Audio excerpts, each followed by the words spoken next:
하나님은 우리가 죄인임에도 불구하고 우리를 너무나 사랑하시고 당신의 자녀 삼아주시고 너는 참 귀하구나, 너는 참 햇살 같구나, 너는 참 보기 좋다, 이렇게 말씀하시는 아버지와 같은 분입니다. 우리가 일주일 동안 살면서 어려움과 장벽과 산 넘어 산과 건널 수 없는 강과 바다가 있어서 괴롭고 힘들었을지라도 하나님이 나를 깊이 사랑하시고 붙잡아 주시는 그분이 있다는 것을 알 때 우리는 예배 자리에서도 우리의 마음을 열고 오늘 주시는 말씀을 받아들일 수 있습니다. 나를 인정해 주시는 하나님 앞에서 기대하는 마음으로 오늘 말씀을 따라가려고 합니다. 근데 마침 오늘은요, 로마서 14장인데 죄다 음식 얘기예요. 사실은 음식을 통해서 신앙의 본질이 뭔가를 가르치기 위한 의도가 있긴 합니다. 한번 따라가 봅시다. 여러분은 어떤 음식들 좋아해요? 파스타, 피자, 갈비, 떡볶이에 김밥에 순대, 여러 가지 좋아하는 것들이 많이 있을 거예요. 혹시 못 먹는 거 있습니까? 메뚜기 요리, 개구리 요리 이런 거 드셔본 적 있어요? 어떤 사람은 다 먹는데 어떤 사람은 못 먹어요. 베스테리언도 있어요. 채식주의자. 성경에 보면 초대교회도 이 음식 문제 때문에 이건 먹어야 돼, 이건 먹지 말아야 돼, 먹어도 돼, 안 돼, 이런 문제로 갈등이 있었어요. 로마서와 고린도전서 오늘은 조금 많이 읽을 예정이에요. 먼저 로마 교회에는 유대인 크리스찬이 있고 이방인 크리스찬이 있었어요. 누가 주도권을 갖느냐에 따라서 교회가 시끌벅적하기도 했어요. 유대인 크리스찬들은 뭘 주장했냐면 유대교 정결법이라는 게 있어요. 어떤 고기는 먹어도 되고 어떤 건 먹으면 안 돼. 장어, 돼지고기 이런 거 절대 구약에서 먹지 못하게 되어 있어요. 그래서 그런 것들은 먹으면 안 돼라는 입장의 사람이 있고, 한편 이방인 크리스찬들은 다 먹을 수 있지. 왜?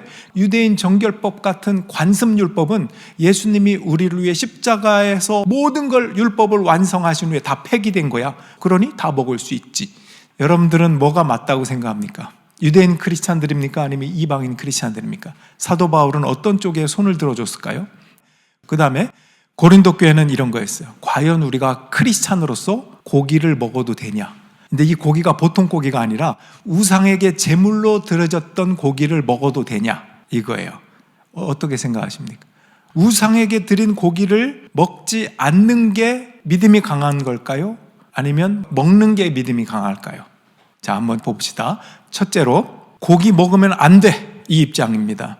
당시에 시장에서는 고기를 팔 때 대부분 그 고기가 우상에게 제물로 드려졌다가 나온 고기를 팔았어요. 그래서 시장에서 고기를 산다는 말은 우상에게 드린 그 고기를 사 먹는다는 뜻이에요. 어떻게 우상에게 드린 고기를 먹을 수가 있는가? 신앙적으로 찝찝하다, 먹으면 안 돼, 이 입장이 첫 번째.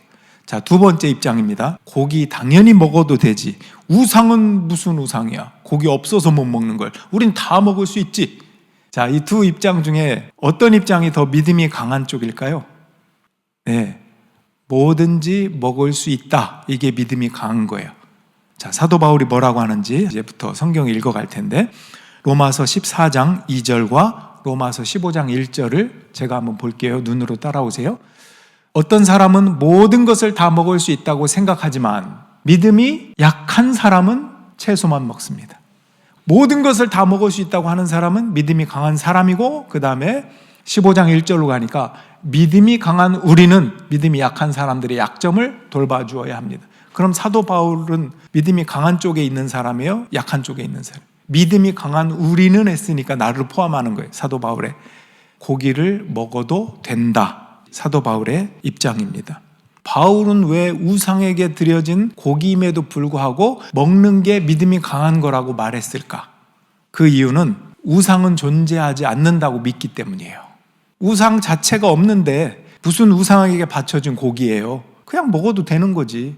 다시 말하면 하나님 외에는 다른 신이 없어. 하나님만이 신이셔.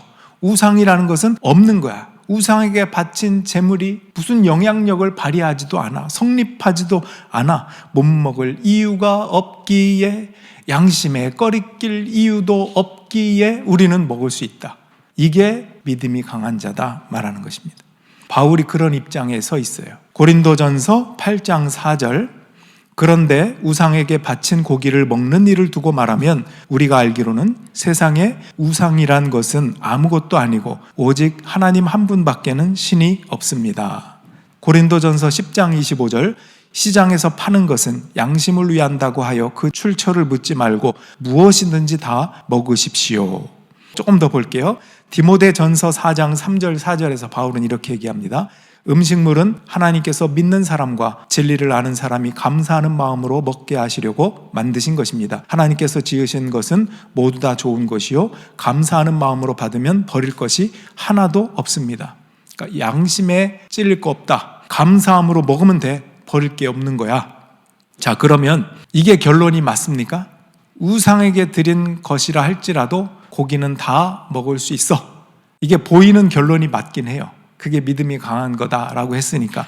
그런데 그게 끝이 아니에요. 왜냐하면 현실적으로 여러분 주위에 교회 안에는 그래도 고기 먹는 건 찜찜한데 그런 고기 먹으면 벌 받는 거 아니야?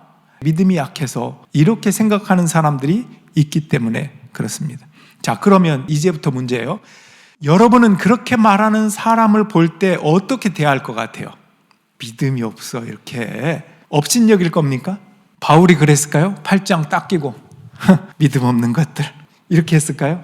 전혀 그렇지 않습니다. 그래서 여기서부터 진짜 교훈이에요. 잘 들으셔야 됩니다. 잘 들으십시오. 다시 강조합니다. 굉장히 중요해요. 고기 먹는 것보다 더 큰 게 있대요. 한번 보여주세요. 고린도전서 8장 13절 음식이 내 형제를 걸어서 넘어지게 하는 것이라면 그가 걸려서 넘어지지 않게 하기 위해서 나는 평생 고기를 먹지 않겠습니다. 대단하지 않습니까? 나는 믿음이 강해서 고기 먹을 수 있어. 당연히. 그러나 믿음이 연약해서 내가 고기 먹는 걸 보고 실망하고 그런 사람이 있거든. 내가 평생 동안 먹지 않을 만큼 그를 배려하고 그게 본질이니까 더 큰 것을 위해서 내 작은 것을 희생하겠다 이런 뜻입니다. 또 로마서 14장 21절 고기를 먹는다든가 술을 마신다든가 그 밖에 무엇이든지 형제나 자매를 걸려 넘어지게 하는 일은 하지 않는 것이 좋습니다. 바울의 권면이에요. 고린도전서 10장 23절 모든 것이 가하나 모든 것이 유익한 것은 아니요 모든 것이 가하나 모든 것이 덕을 세우는 것은 아니니. 자, 그 다음에 로마서 14장 3절 먹는 사람은 먹지 않는 사람을 업신여기지 말고 먹지 않는 사람은 먹는 사람을 비판하지 마십시오. 하나님께서는 그 사람도 받아들이셨습니다. 먹고 마시는 거 그거 가지고 왜 싸우냐 이거예요. 누구는 유대인 크리스찬, 누구는 이방인 크리스찬, 누구는 고기를 먹어, 누구는 고기를 안 먹어. 이 사소한 걸 가지고 왜 분열하고 서로 감정 상하고 그러냐. 하나님 나라는 거기에 있지 않아. 믿음이 강한 사람은 믿음이 약한 사람을 업신여기지 마라. 또 반대로 믿음이 약한 사람은 믿음이 강한 사람을 보고 비판하지 말라. 여기서 비판은 사실 비난이라고 해야 더 정확해요. 어떻게 그럴 수가 있어 하고 이렇게 비난하는 것. 누가 고기를 먹느냐 안 먹느냐 이것으로 서로 업신여기거나 비난하는 것은 이게 음식 문제가 아니라 사랑 문제다. 사랑이 있느냐 없느냐의 문제다. 이런 뜻입니다. 자, 다시 정리하면 고기를 먹는 게 믿음이 강한 거 맞다. 하지만 그게 본질은 아니다. 고기를 먹느냐 안 먹느냐로 서로 마음 상해서 다투고 실족하게 하면 우리는 본질을 잃어버리는 거다. 왜? 우리는 다 하나님의 자녀고 종인데 왜 자녀끼리 종끼리 서로 판단하냐? 주인이 판단할 일이다. 우리의 몫이 아니다. 우리는 서로 이해해주고 사랑하면서 주님의 몸을 이루는 것, 이게 더 큰 본질 아니냐. 로마서 14장 4절에 이렇게 나옵니다. 우리가 누구이기에 남의 종을 비판합니까? 그가 서 있든지 넘어지든지 그것은 그 주인이 상관할 일입니다. 주님께서 그를 서 있게 할 수 있으시니 그는 서 있게 될 것입니다. 자, 여기 보니까 우리는 하나님의 자녀와 종의 역할이다. 주인으로서 판단하는 그런 역할 아니다. 우리가 할 일은 주인에게 순종하면서 서로 사랑하는 일이다. 그리고 로마서 14장 10절에 이런 말씀이 있어요.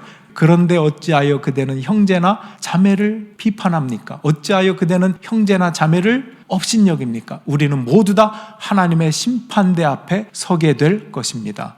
여러분 보세요. 우리는 다 심판대 앞에 하나님 앞에 서게 된대요. 그때 너 고기 먹었어? 안 먹었어? 이런 거 질문하는 게 아니에요. 너 사랑했어, 안 했어? 그것만 남는 거예요. 우리가 생각할 것은 저 사람이 맞나 틀리나 그것에 앞서서 내가 저 사람을 사랑하고 있나? 이 질문. 여러분, 그래서 교회는 따지고 판단하는 재판정이 아니라 서로 사랑하는 가정이에요. 이것이 본질이다라는 거예요. 자, 로마서 14장 15절 16절. 그대가 음식 문제로 형제 자매의 마음을 상하게 하면 그것은 이미 사랑을 따라 살지 않은 것입니다. 음식 문제로 그 사람을 망하게 하지 마십시오. 그리스도께서 그 사람을 위하여 죽으셨습니다. 그러므로 여러분이 좋다고 여기는 일이 도리어 비방거리가 되지 않도록 하십시오. 저 음식 문제가 오늘 로마서 14장의 주제였잖아요. 근데 저 음식을 괄호로 치고 다른 거로 넣어보세요. 여러분, 그래요. 우리가 신앙생활하고 교회생활 하다 보면 내가 선하다고 느끼는 것이에요. 다 주장하는 것들이. 이 선한 것을 왜 안 하냐 이거지. 우리의 생각은. 그것이 도리어 비방거리가 될 수 있다는 거예요. 이건 좋은 거잖아. 인정받으려고 할수록 비방거리가 될 수도 있다. 그렇다면 진짜 인정받는 길이 뭔가? 그게 오늘 본문이에요. 로마서 14장 17절 18절. 하나님의 나라는 먹는 일과 마시는 일이 아니라 성령 안에서 누리는 의와 평화와 기쁨입니다. 그리스도를 이렇게 섬기는 사람은 하나님을 기쁘게 해드리고 사람에게도 인정을 받습니다. 우리가 물론 사람에게 인정받으려고 신앙생활하는 건 아니에요. 하나님을 기쁘게 해드린 거예요. 근데 덤으로 어떤 선물이 오느냐? 사람들도 나를 볼 때 저 사람은 진실한 크리스찬이다. 의와 평화와 기쁨. 이런 게 하나님 나라의 음식이에요. 고기 먹어 안 먹어 이런 게 중요한 게 아니에요. 진짜 중요한 것은 사랑, 의, 평화, 기쁨. 이런 것이 주님 안에서 넘치느냐. 이게 본질이다라는 거 오늘 굉장히 중요해요. 여러분, 지난주에 나눴던 어거스틴 생각나시죠? 그가 했던 유명한 말이 또 있어요. 본질적인 것에는 일치를, 비본질적인 것에는 자유를, 나머지 것에는 자비를.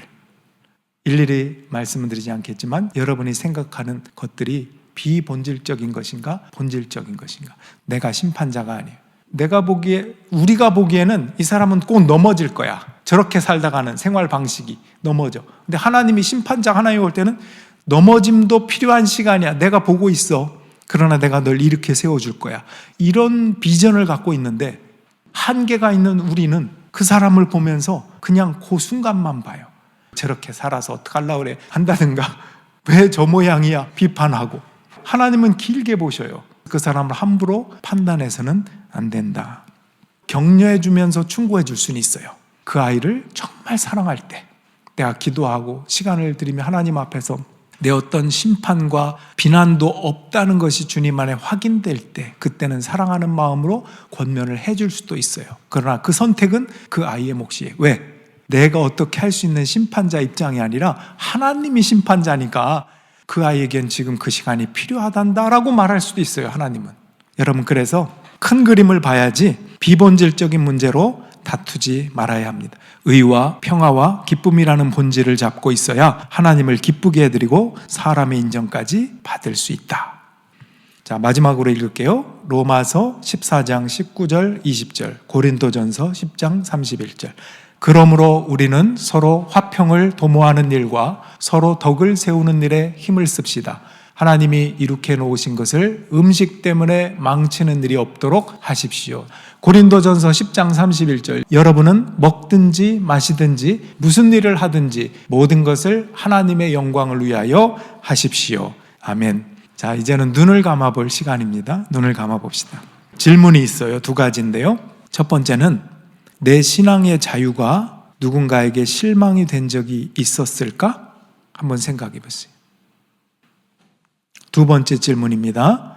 나는 교회 안에서 생활 습관이 다른 사람을 어떻게 바라보았나? 한번 생각해 봅시다. 판단하거나 미워했나? 아니면 기다려주고 멀리 보고 사랑했는가? 화평을 만들고 있는가?